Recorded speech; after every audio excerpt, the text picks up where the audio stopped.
യേശുവേ നന്ദി, യേശുവേ നന്ദി പറഞ്ഞേ. യേശുവേ സ്തുതി, യേശുവേ സ്തുതി. Hallelujah, hallelujah. എൻ്റെ പേര് റോസ്മേരി. ഞാൻ ചങ്ങനാശ്ശേരിയിൽ നിന്ന് വരുന്നു. 2021 ഒക്ടോബറിലായിരുന്നു എൻ്റെ കല്യാണം. അപ്പം കല്യാണം കഴിഞ്ഞ് ഹസ്ബൻഡ് തിരിച്ചങ്ങ് പോയി, യൂറോപ്പിലാണ് വർക്ക് ചെയ്യുന്നത്. അപ്പോൾ എനിക്ക് പോകാൻ വേണ്ടിയുള്ള വിസ പ്രോസസ്സിങ് കുറച്ച് ഡിലേ ആയിരുന്നു. കുറേ തടസ്സങ്ങളും കാര്യങ്ങളും ഒക്കെ ആയിരുന്നു. അപ്പോൾ 2022 ജൂണിൽ പുണ്യാളച്ചൻ്റെ തിരുനാളിൻ്റെ സമയത്ത് ഞാനിവിടെ വരികയും 1-ാം തീയതി മുതൽ 13-ാം തീയതി വരെ 13 ദിവസത്തെ തിരുനാളിൽ വന്ന് പങ്കുചേർന്നു. ഹല്ലേലൂയ. നമ്മളെ വലിയ ആവശ്യം കർത്താവ് അനുവദിച്ചൊക്കെ അതിന് വരാൻ പറ്റത്തുള്ളൂ. നമ്മൾ വിചാരിക്കും ഞാൻ ചൊവ്വാഴ്ച ഇല്ല. മകളെ 13 ദിവസം തുടർച്ചയായിട്ട് ഈ തീർത്ഥാടന കേന്ദ്രം വരാൻ പറ്റുന്നത് ഇറ്റ്സ് എ ഗ്രേസ്. ഒരു ബ്ലെസ്സിങ് നമുക്ക് പ്രത്യേകിച്ച് കിട്ടിയില്ല നമ്മൾ പറഞ്ഞാൽ നീ ഓർത്തോ, അത് നിന്റെ ജീവിതത്തിൽ ഒരു കൃപയാണ്. ഹല്ലേലൂയ. അപ്പോൾ 13 നൊവേന വെച്ച് മുട്ടേ കുത്തി പ്രാർത്ഥിക്കുമായിരുന്നു. 13 നൊവേന വെച്ച് എത്ര ദിവസം ചൊല്ലി മോളെ? 13 ദിവസം. അപ്പോൾ അങ്ങനെ പ്രാർത്ഥിച്ച് തുടങ്ങി കഴിഞ്ഞപ്പോഴത്തേക്ക് പെട്ടെന്ന് തടസ്സങ്ങളെല്ലാം മാറി പെട്ടെന്ന് എൻ്റെ എല്ലാം ശരിയായി. അങ്ങനെ ജൂലൈ VFSൽ അപ്പോയിൻമെൻറ്റ് കിട്ടി ജൂൺ 10-ാം തീയതി. അത് കഴിഞ്ഞിട്ട് പെട്ടെന്നെല്ലാം റെഡിയായി. ജൂലൈ 12-ാം തീയതി ഞാൻ പോകാനായിട്ടുള്ള ടിക്കറ്റ് ബുക്ക് ചെയ്തു. അത് കഴിഞ്ഞിട്ട് അടുത്ത പ്രശ്നമായിരുന്നു ജോലി. ഞാൻ ഓൾറെഡി ഇവിടെ നാട്ടിൽ വർക്ക് ചെയ്യുന്നുണ്ടായിരുന്നു. ട്രിവാൻഡ്രം ഒരു വലിയൊരു IT കമ്പനിയിൽ വർക്ക് ചെയ്യുന്നുണ്ടായിരുന്നു. പക്ഷേ പോവേണ്ടത് കൊണ്ട് എനിക്ക് ജോലി റിസൈൻ ചെയ്യേണ്ടി വന്നു. അപ്പോൾ എനിക്ക് നല്ല ടെൻഷനും കാര്യങ്ങളും ഉണ്ടായിരുന്നു. കാരണം അവിടെ ചെന്നിട്ട് ജോലി കിട്ടുമോ, ഇത്രയും നല്ലൊരു ജോലിയൊക്കെ നമ്മൾ ലാറ്റ്വിയ, യൂറോപ്പിൽ. അപ്പോൾ അവിടെ ഇപ്പോൾ എൻ്റെ ഹസ്ബൻഡ് പറഞ്ഞിങ്ങനെ പേടിപ്പിക്കുമായിരുന്നു. കാരണം അവിടെ ജോലി സാധ്യതയൊക്കെ ഭയങ്കര കുറവാണ്.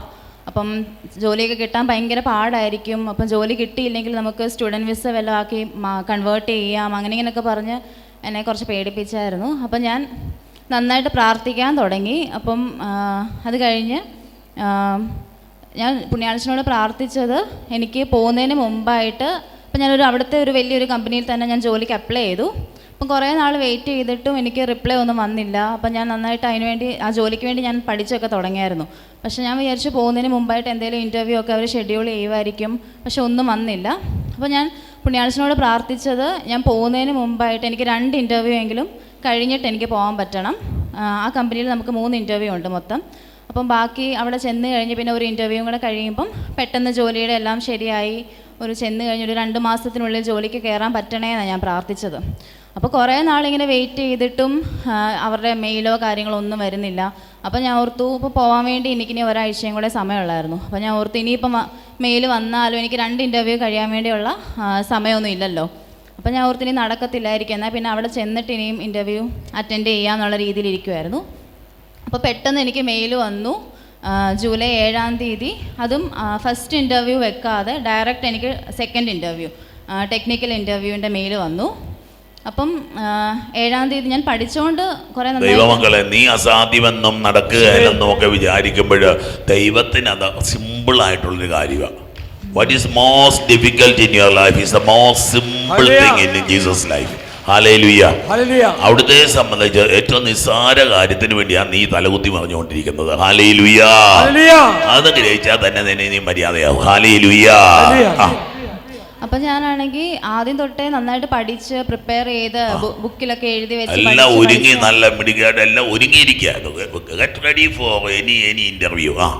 ഒരുങ്ങിയിരുന്നു. അപ്പം ഒന്നും വന്നില്ലല്ലോ. അപ്പം ഞാൻ പിന്നെ പഠിത്തമൊക്കെ പതുക്കെ നിർത്തി വെച്ച് പോകാൻ വേണ്ടിയുള്ള കാര്യങ്ങൾക്ക് വേണ്ടി ഇരുന്നപ്പോഴാണ് പെട്ടെന്ന് എനിക്ക് മെയിൽ വന്നത്. അപ്പോൾ പെട്ടെന്ന് എനിക്ക് ടെൻഷനായിപ്പോയി. ഇനി പഠിക്കാൻ ഒന്നുകൂടെ പഠിച്ചെല്ലാം മറന്നുപോയി, ഒന്നുകൂടെ പഠിക്കാനുള്ള സമയം ഉണ്ടോ? അപ്പം ഞാൻ ഓർത്തു, എനിക്ക് എന്നാലും മനസ്സിലുണ്ടായിരുന്നു ഈ ജൂലൈ 7 എന്നുള്ള ഡേറ്റ് പുണ്യാളൻ തന്ന ഒരു ഡേറ്റ് തന്നെയാണെന്ന് എനിക്ക് വിശ്വാസം ഉണ്ടായിരുന്നു. എന്നാലും ഞാൻ ഒന്നുകൂടെ പുണ്യാളനോട് ചോദിച്ചേക്കാം. പോകാൻ ഇനിയും 12-ാം തീയതിയാണ് എൻ്റെ ടിക്കറ്റ് എടുത്തേക്കുന്നത്. 5 ദിവസം കൂടെ ഉള്ളൂ ആ സമയത്ത് പോകേണ്ടതാണ്. അപ്പം ഞാൻ ഓർത്തു 5 ദിവസം കൂടെ നീട്ടി 12-ാം തീയതി വല്ല ഇൻ്റർവ്യൂ മാറ്റാവോ എന്ന് അവരോട് ചോദിക്കുവാണെങ്കിൽ എനിക്കൊരു 3-4 ദിവസം കൂടെ പഠിക്കാൻ കിട്ടുമല്ലോ. അപ്പം ഞാനെന്നാൽ പുണ്യാളനോട് ചോദിക്കാമെന്ന് വിചാരിച്ച് ഞാനൊരു പേപ്പറിൽ 3 ഡേറ്റ് എഴുതി. ജൂലൈ 7, പിന്നെ ജൂലൈ 9, ജൂലൈ 12, അങ്ങനെ 3 ഡേറ്റ് എഴുതി അതിങ്ങനെ മടക്കി ചുരുട്ടി വെച്ചിട്ട് പുണ്യാളനോട് പ്രാർത്ഥിച്ചിട്ട് അതിൽ നിന്നൊരു ഡേറ്റ് ഇങ്ങനെ എടുത്തു. അപ്പോൾ എനിക്ക് മനസ്സിലറിയായിരുന്നു പുണ്യാളൻ ജൂലൈ 7 തന്നെ പറയത്തുള്ളെന്ന്. എന്നാലും ഞാൻ ഒന്നുകൂടെ ഒരു പരീക്ഷണം കൊടുത്തേക്കാന്ന് വിചാരിച്ചു പുണ്യാളന്. അപ്പം ഞാൻ പ്രാർത്ഥിച്ചിട്ട് എടുത്തപ്പോൾ എനിക്ക് ജൂലൈ 7 തന്നെ കിട്ടി. അപ്പം ഞാൻ സമാധാനമായി. ഈ ചുരുട്ടുണ്ടാക്കേണ്ട വല്ല കാര്യമുണ്ട്. അത് മര്യാദയ്ക്ക് 7-ാം തീയതിയിൽ ഒരുങ്ങിയാൽ കുഴപ്പമില്ല. എന്നാലും അപ്പോൾ ഞാൻ പെട്ടെന്നുള്ള സമയത്ത് നന്നായിട്ട് ബാക്കിയെല്ലാം ഒന്നുകൂടെ ഒന്ന് പ്രിപ്പയർ ചെയ്തിട്ട് ഇൻ്റർവ്യൂ അറ്റൻഡ് ചെയ്തു. ഇൻ്റർവ്യൂ അറ്റൻഡ് ചെയ്തപ്പം ഞാൻ ബുക്കിൽ എഴുതി വെച്ച് എന്തൊക്കെ ക്വസ്റ്റ്യൻസ് ആണോ പഠിച്ചത് അതേ ഓർഡറിൽ തന്നെയാണ് എന്നോട് ഇൻ്റർവ്യൂവിന് ചോദിച്ചത്. വിശ്വസിക്കുന്നതിന് മാത്രം കൈ അടിച്ചാൽ മതി കേട്ടോ, ഞാൻ കൈ അടിക്കത്തില്ല എന്തായാലും.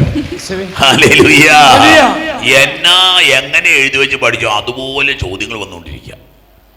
നിന്റെ ചോദ്യപേപ്പർ എടുത്ത് ഇതാ കർത്താവ് ചോദ്യം ചോദിക്കുന്നെങ്കിൽ വിചാരിക്കാൻ പറ്റുമോ?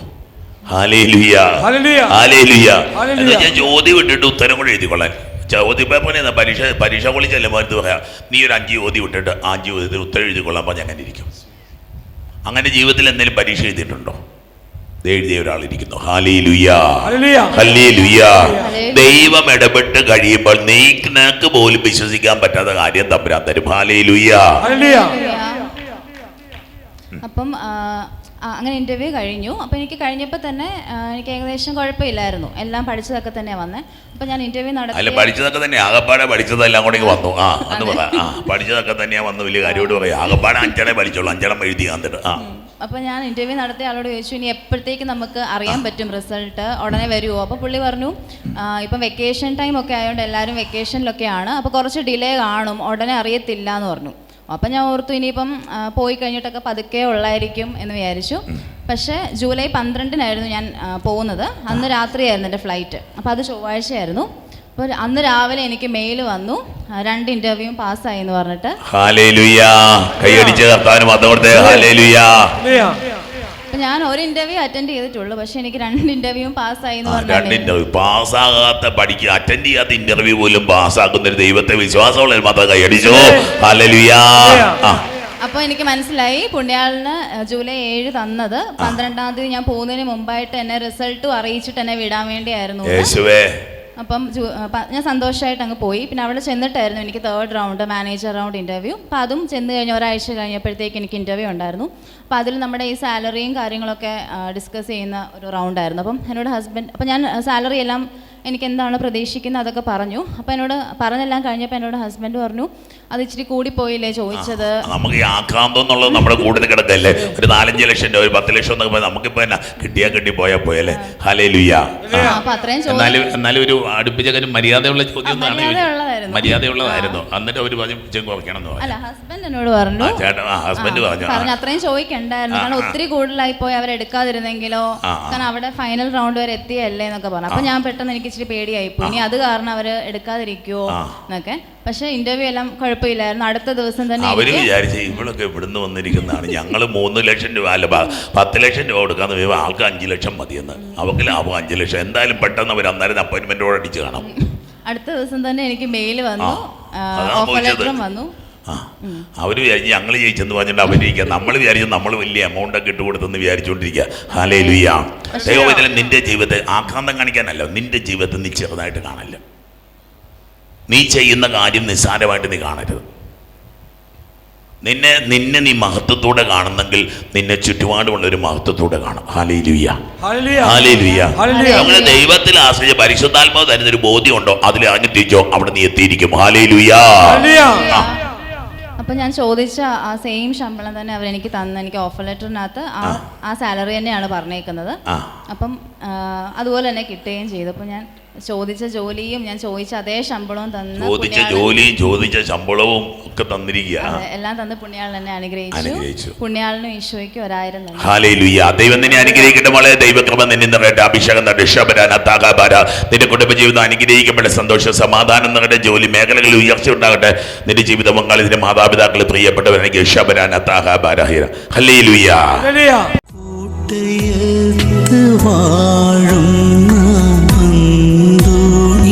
പുണ്യവാനെ സ്വീകരിക്കൂ കൈകൾ നീട്ടി ആപിയ